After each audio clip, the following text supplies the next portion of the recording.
Just amahoro y'Imana akomeze kubana namwe inshuti ibakunzi ba Eagle of Stamina TV. Uyu munsi rero tukaba tugiye kunyarukira mu gihugu cya Repubulika Iharanira Demokarasi ya Kongo.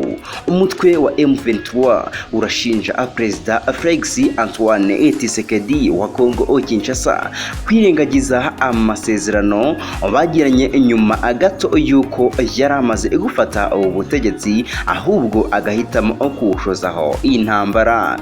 Nibikubiye mu tangazo ryashyizwe ahagaragara kuwa gatanu na Majoro Willy Ingoma, usanzwe ari umuvugizi uriya mutwe. Uyu muvugizi wa M23 avuga ko ibitero abarwanyi buriya mutwe bari kugabwaho n'ingabo za FARDC ari amahitamo ntakuka guverinoma ya RDC yo gushoza intambara ku baturage bayo bemeye kuyamanika nta kintu na kimwe basabye mu buryo bwo gusubiza ubusabe bwa Perezida Tshisekedi. Ni nyuma yuko Perezida wa Kongo Kinshasa ubwo yatangiraga amanda ye yahamagariye abahungu bose n'abakobwa b'igihugu guteranira iruhande rwe mu rwego rwo kubaka Repubulika.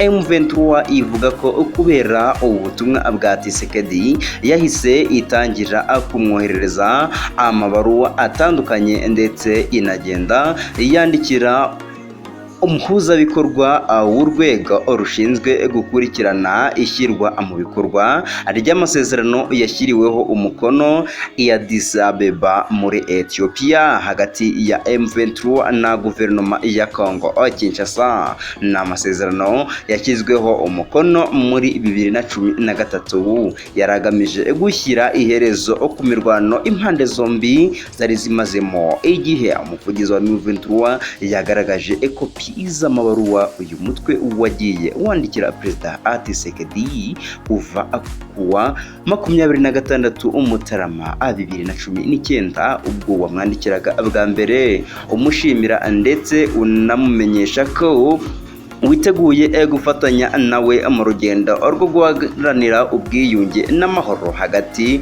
y'Abanyakongo. Mu yandi mabaruwa M23 ivuga ko yandikiye Perezida Tshisekedi harimo ayamumenyeshaga ko abarwanyi b'uyu mutwe biteguye kurambika hasi intwaro bagakurikiza amategeko ye iyo bandikiye abayobozi muri RDC basaba ko ingabo z'iki gihugu zahagarika ibikorwa by'ubushotoranyi zakoreraga abarwanyi ba M23 ndetse n'ayandi meja.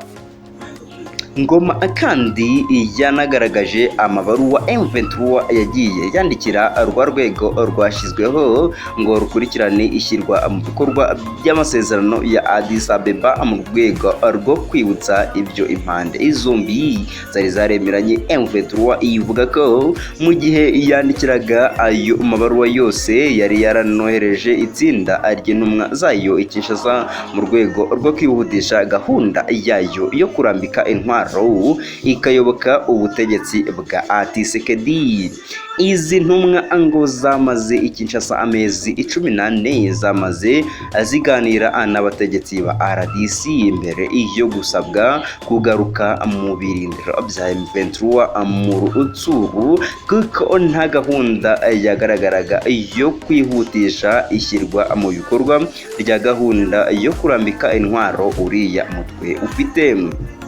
M23 ivuga ko byageze aho ku 12 Gashyantare 2021 Gilbert Kankonde wari minisitiri w'intebe, minisitiri w'umutekano w'imbere mu gihugu, minisitiri ushinzwe kwegereza ubuyobozi rubanda n'ushinzwe imirimo ya Gastamo yandikira Perezida Tshisekedi amumenyesha ko uriya mutwe wafashe icyemezo cyo kuyamanika byuzuye, ndetse anasaba amafaranga yo kugira ngo icyo gikorwa akigende neza. Ngaho nguko rero M23 ikaba ishinza ubutegetsi bwa Tshisekedi kutubahiriza amasezerano yagiranye n'uyu mutwe.